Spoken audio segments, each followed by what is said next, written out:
Hello there, it's the 9th of April 2019 and we've been in, out, shake it all about, do the okie dokie, and it's Brexit all about again and again and again. I've got a couple of quotes here from diplomats of the EU. People are tired and fed up, but what to do? One EU diplomat said, "We won't be the ones pushing the UK off the cliff edge." Another said,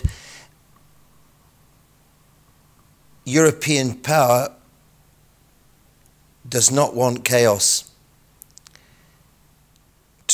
from a no-deal Brexit. In the financial markets of the EU's 12.26 trillion economy.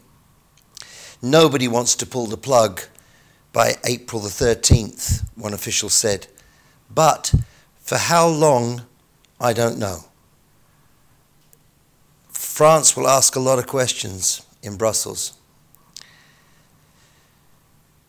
And shortly before Mrs. May arrived with Mr. Macron, Monsieur Macron,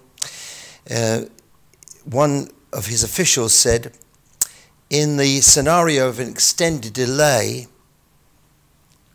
1 year for us would seem too long." Back in Ireland, Leo Varadkar said about President Macron, he certainly wants to know about the conditionality, particularly the issue of the United Kingdom being involved in future EU decision-making. And frankly, no wonder, because we've got a couple of more of the Tory Brexiteers giving a speech.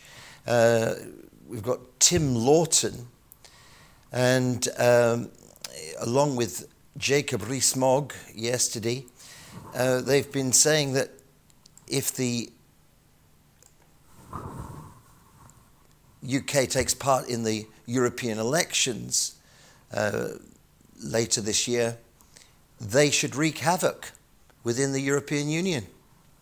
There's a quote from this gentleman today. It says, "Please put us out of our misery now, as this House and this government appear incapable of doing. At tomorrow's EU's Council, please vote against any further extensions to Article 50 and oblige the UK to leave the EU on Friday on WTO terms. As previously said, you would only honour any application for an extension if there was a credible reason to do so. That credible reason does not exist." I could go on, but I don't think I will. Donald Tusk, about an hour ago, said that he would back a year-long extension to the Brexit agreement. But Theresa May, last night I sat here and told you Theresa May had gone to Berlin to see Angela Merkel, but apparently she didn't get there until today. I don't know where she was in the meantime, but we haven't been able to find out. But when she did get there, Angela wasn't waiting on the red carpet as she normally does. She was nowhere to be seen. A little bit of an embarrassment, I think, for Theresa May. Anyway, Angela thought it would be possible to offer a year-long extension to the Brexit process. And whilst she was there, the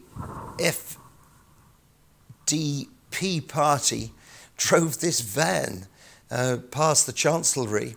It's got a slogan on it that says, "Dear Theresa May, just stop it. Stop Brexit. Make the most of Europe's opportunities." And I've pointed out to you many of those opportunities in the last few weeks that we've been discussing this together at these nightly programs. So Mrs. May has actually arrived at the Élysée Palace in Paris now, and this has absolutely huge implications. And I'm wondering if we're having a good cop, bad cop moment with Angela Merkel offering a long deal and President Macron saying, well, maybe we should hang on here. Because, you see, it has such huge implications for the EU. If we are to get an extension to June the 30th in the UK, it means that we have to go into the European elections. Now, of course, that is an opportunity for people in the UK to vote in that election and prove that we want to be members of the European Union. Or would it go the other way? If it is that we elect people to the European Parliament, what will those members do whilst they're there, thinking that only in a few months' time we're going to pull out? Will it lead to a two-tier situation within the Parliament? And I think that would probably be very unacceptable to most of the European parliamentarians. It's emerged that Angela Merkel will accept a further delay, but Macron is really wanting to impose limits upon the UK influence because he doesn't want people causing problems. And why would he? He's very worried about how the UK might influence the financial situations in the European Union and the budgets, which will have to be set with new parliamentarians being in place in July.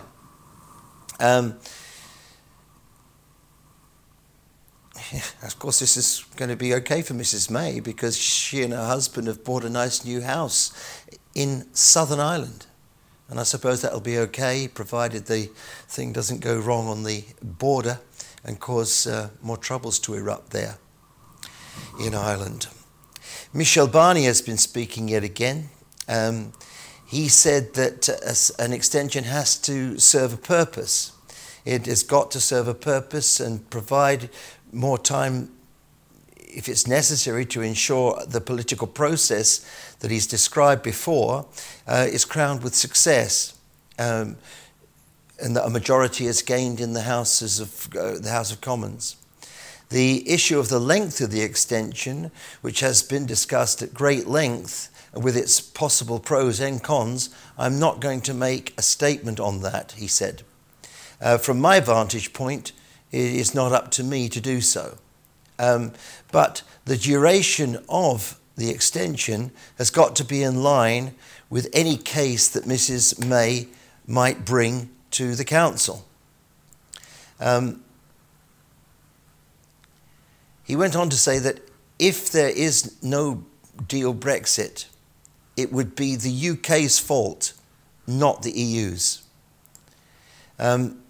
There is a meeting of the Council tomorrow, and a unanimous decision from the 27 other member states is required to give Mrs. May the extension that she's after. She asked for this before Yvette Cooper's bill was passed into law. So in effect, she has usurped the new law that Keir Starmer, the Labour Brexit spokesman, has said that Parliament was taking back control. However, Labour's refusal to back Joanna Cherry's motion wasted valuable time as the Lords held up the bill, and the bill that is now passed is actually virtually meaningless, as it has no provision to revoke Article 50. The EU are willing to provide a customs union to the UK, and John McDonnell, the Labour Party deputy leader, said the government has not even changed the language, and there was no sign of a willingness to embrace a customs union. Michel Barnier reminded everyone again that the European Union will not consider any future trade talks unless and until the UK has paid the bill of 39 billion, sorted out citizens' rights, and provided a sure backstop for the division of Ireland.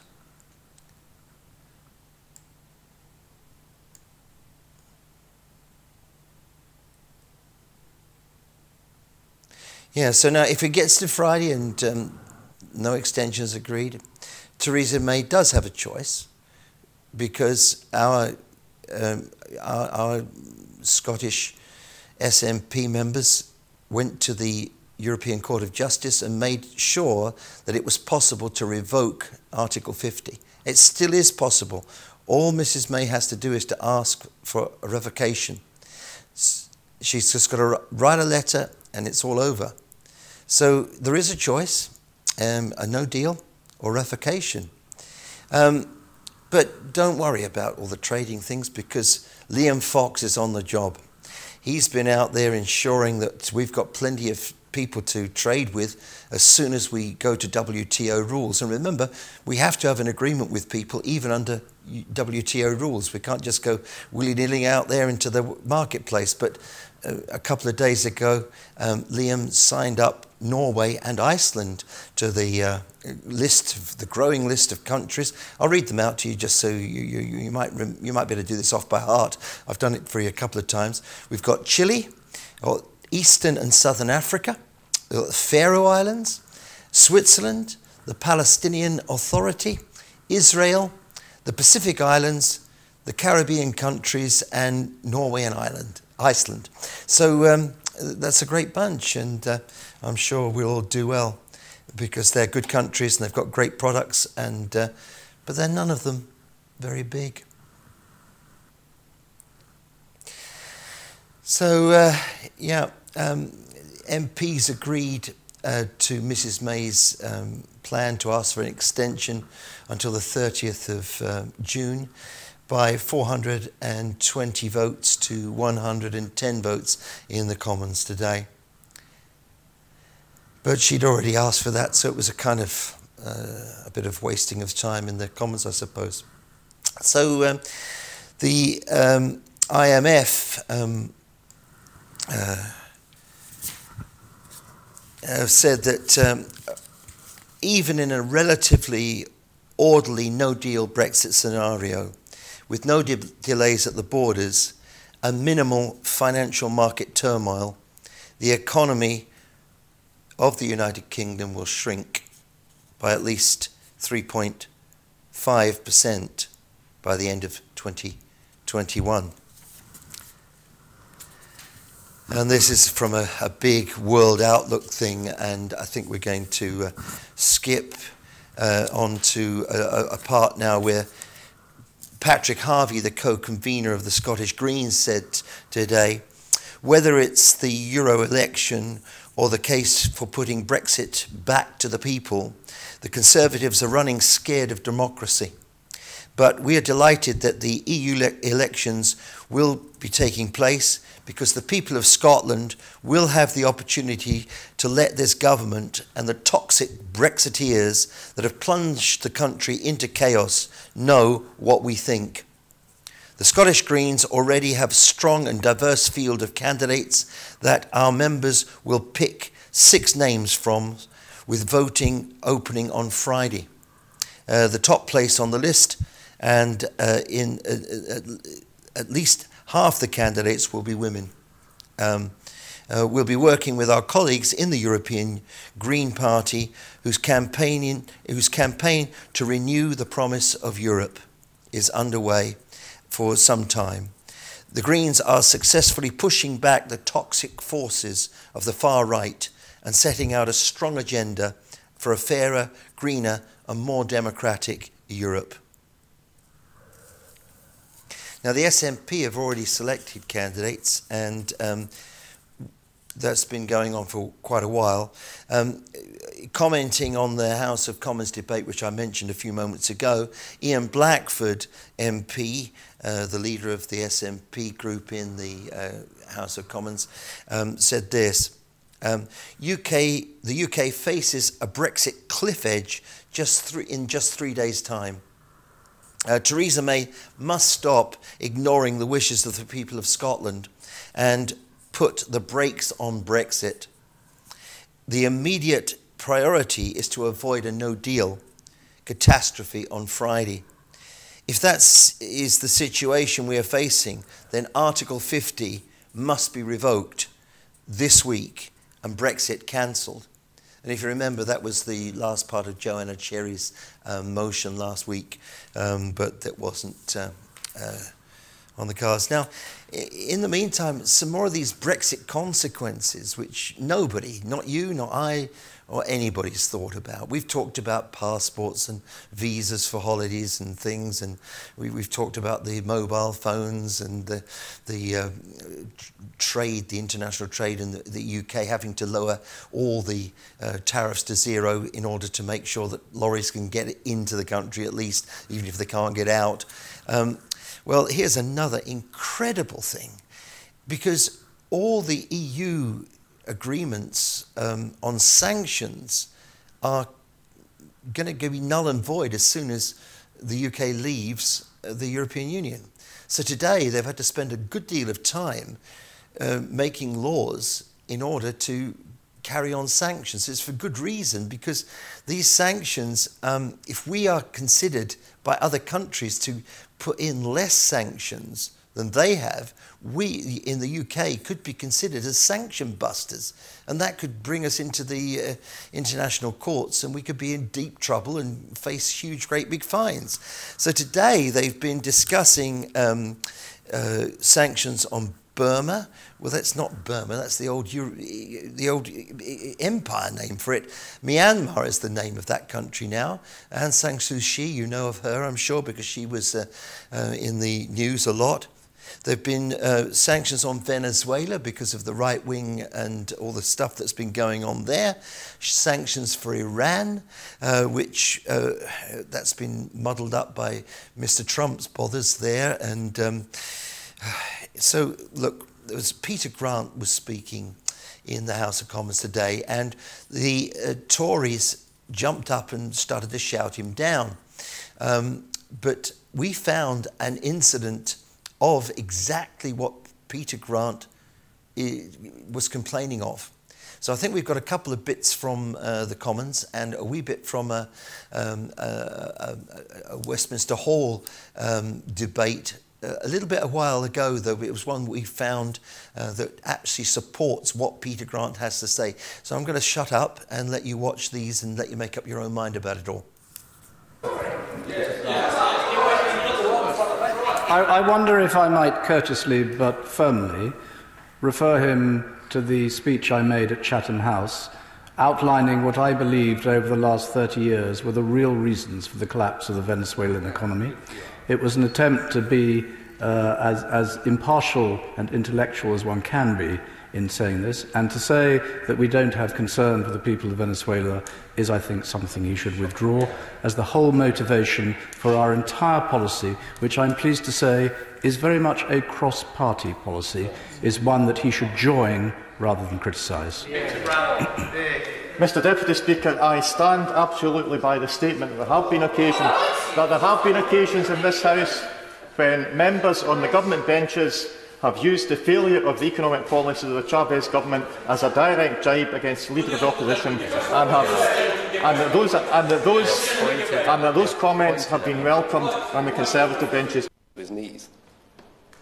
Closer to home, I'm clear that we here in Westminster have our part to play, and I hope colleagues will join me in utter condemnation of the Venezuelan government's actions, and in deploring the likes of EDM 1278 of the 17th of April 2013, which congratulated Maduro on his victory in Venezuela's presidential elections, praised his continuation of Chavez's quote-unquote socialist revolution, and urged the Prime Minister to extend an invitation for President Maduro to visit the United Kingdom at the earliest opportunity.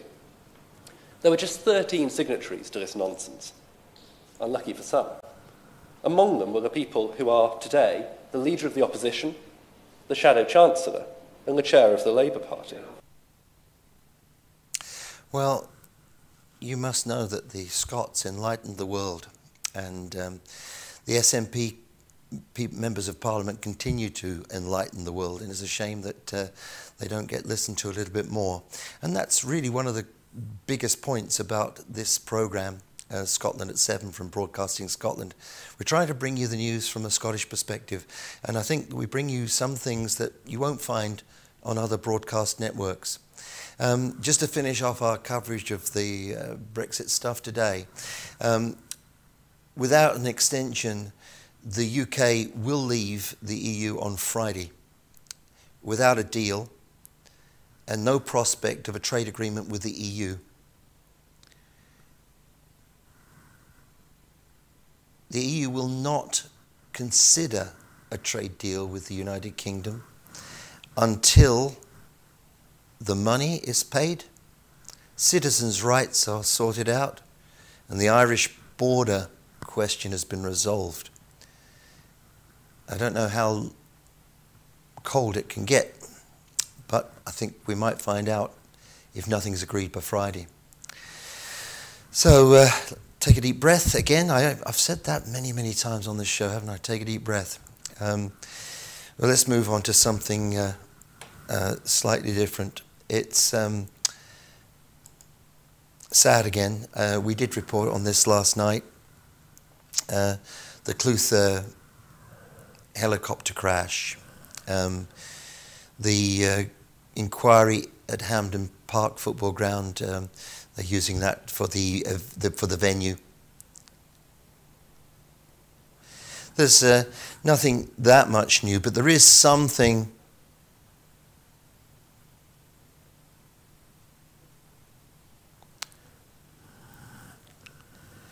we did cover this yesterday, but there is a slightly new bit of information because it was confirmed during the inquiry that the pilot, David Trail, had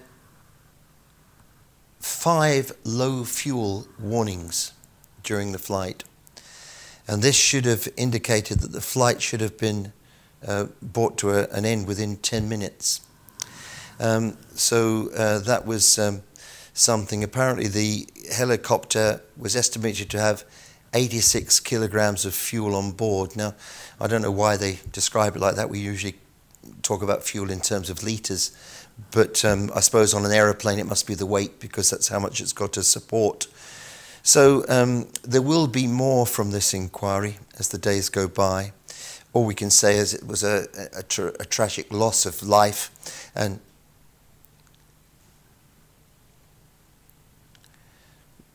there was one point that he had apparently turned to go to land, but there certainly was a problem with the fuel. So we'll move on from that story, and we come next to Ravenscraig, the former steelworks. It's been sitting there for quite a long time. I think it probably came to an end because of Mrs. Thatcher's way of doing things back a long while ago. But there are multi-million-pound plans now to redevelop the whole area. They're going to try and build houses there and 5 new schools. And money has been set aside to build roads, new roads, so that people can get to and from this area. Obviously, it's a huge area, and here's an artist's impression, probably a computer artist's impression of what things might be like there as soon as it can be arranged. I heard one councillor speak today who said he'd like it to start today. So a bit of enthusiasm there, and I'm sure that will regenerate that area and bring a lot of good to a lot of people. So yeah, there is a quote here from Paul Kelly, Deputy Leader of North Lanarkshire Council. He said that it was of major strategic and economic importance, and there would be. He said that the Lanarkshire Roads project, which will cost more than £200 million, would be the biggest single roads and infrastructure investment in North Lanarkshire's history. He added it would bring significant jobs and investment to the area. It could generate 6,500 jobs and generate £360 million for the local economy. That's a very nice and upbeat story. But sadly, the news goes up and down, and the next story is about Debenhams, the big department store. We got quite a few of them in Scotland, and Mike Ashley, the guy who owns various different, as in Mike Ashley, I said, it was Mike Ashley, wasn't it? Mike Ashley. I'm sorry. Mike Ashley, who is Sports Direct and various other things, he's been buying up most of what we used to call the high street, and he's put in a whole heap of money into trying to get control of this. But he wanted to be the director. But unfortunately, even though he's put all that money in, for him, I think he's lost it, because the thing's been bought out by the guys who've invested all the money in it, the creditors, the lenders. And so I've got a little quote here from the administrators. They're FTI Consulting. We've sold the Debenhams holding company to a new entity owned by its lenders. Contracts with stores, staff and suppliers are being held by its operating companies and will not be affected. It is disappointing to reach a conclusion that will result in no value for our equity holders. Terry Dudley said, he's a chairman of this company of doing the administration. However, this transaction will allow Debenhams to continue trading as normal, access the funding they need, and proceed with executing their turnabout plans whilst deleveraging the group's balance sheet. Mike Ashley had spent months battling to wrest control of the business, offering a rescue plan, that came with the condition that he was appointed the chief executive. With tensions increasing between the two sides, Ashley even demanded that the Debenhams board members take lie detector tests. Yeah. So now we move away from Scotland's shores and over to Israel.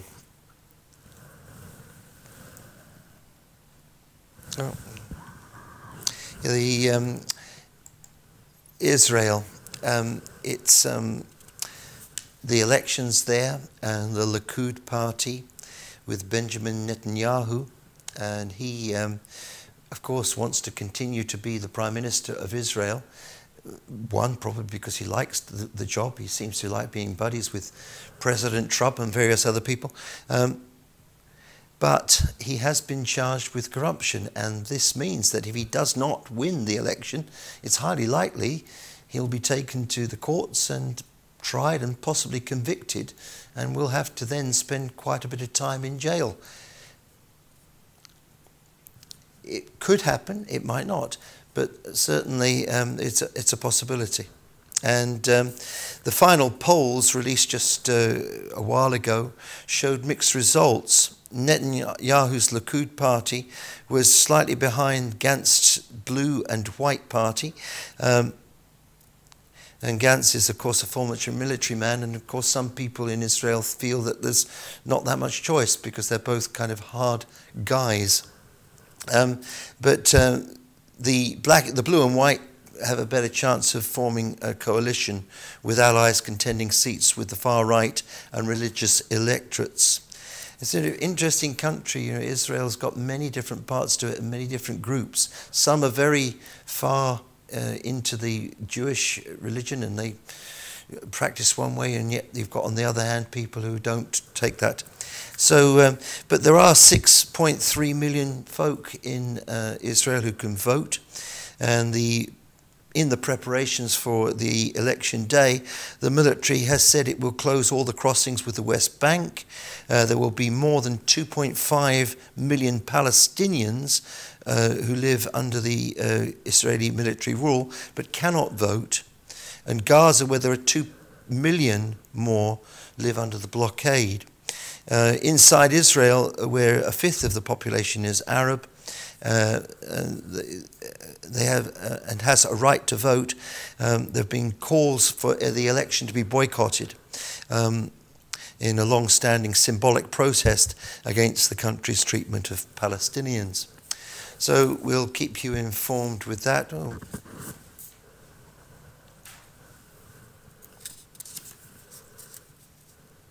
Yes, of course, Mr. Trump has given Mr. Netanyahu some encouragements recently. He's moved the US Embassy to Jerusalem, and there's a possibility of him annexing the Golan Heights, the West Bank settlements, I beg your pardon.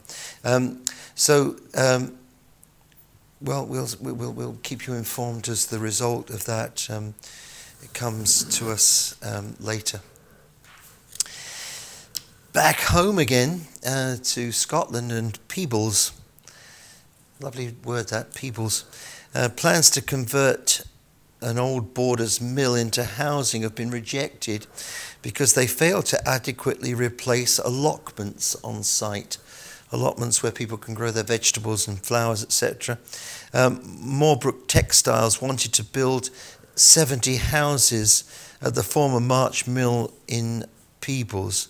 Part of the proposals would have seen long-standing allotments moved to the east of the site. However, the Scottish Government have stepped in and they've put an end to that scheme because the allotments weren't adequately replaced. We told you about oil prices yesterday on the up. They slipped a wee bitty from the 5-month high, which was above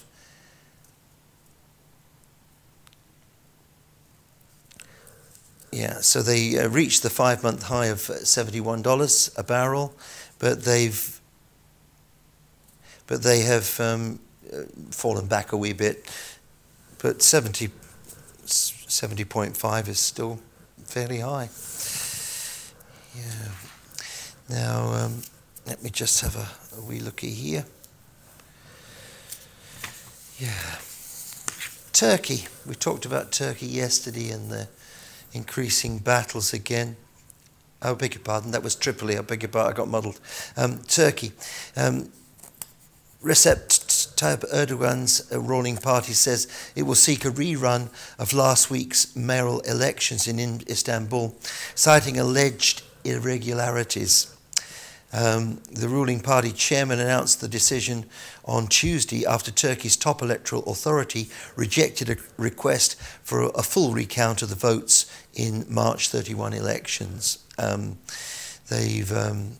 Mr. Erdogan was very upset by the result of this, and as he's one of these guys who's wanting to keep complete control, he's going to try and rerun the whole elections.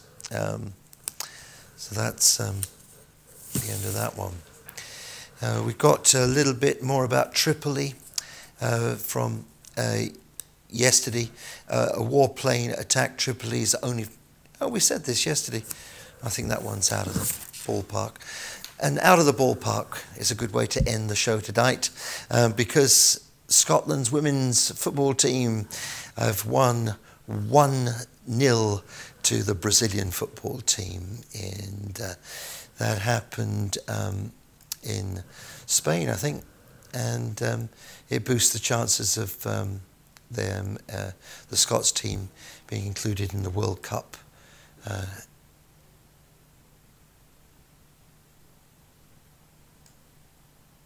The Scottish women's football team.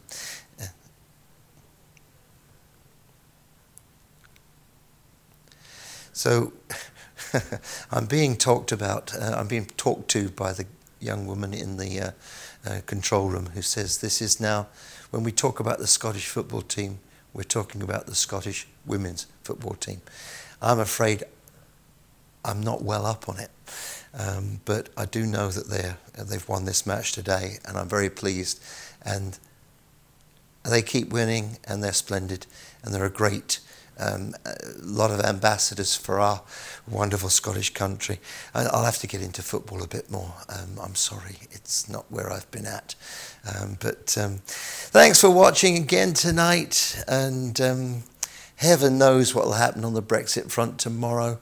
I hope you'll be with us if we emerge from the bed tomorrow morning and try and produce a bit more Scottish news on Broadcasting Scotland at 7. Good night and good luck to everybody for tonight's sleep. Bye-bye.